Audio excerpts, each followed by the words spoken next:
Le parole di Gesù nel Vangelo sono ad altissima gradazione.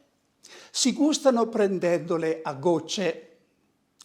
La goccia per oggi è la parola che Gesù disse a Marta, che si affaccendava per molte cose.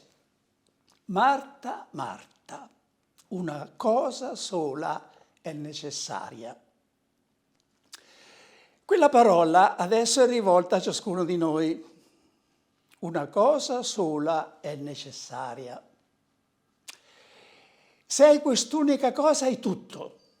Se non l'hai, non hai nulla.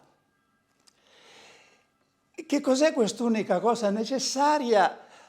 Te lo voglio far dire da un grande filosofo credente dell'Ottocento, Søren Kierkegaard, perché non pensi che a dirlo siamo solo noi predicatori.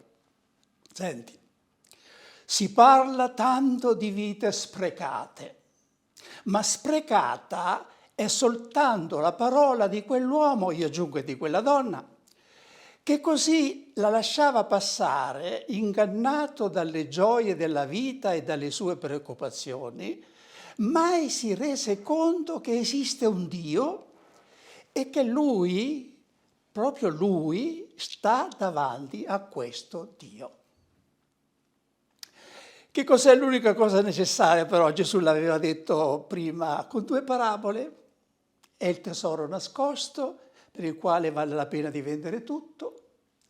È la perla preziosa, per avere la quale conviene dare via tutte le perle.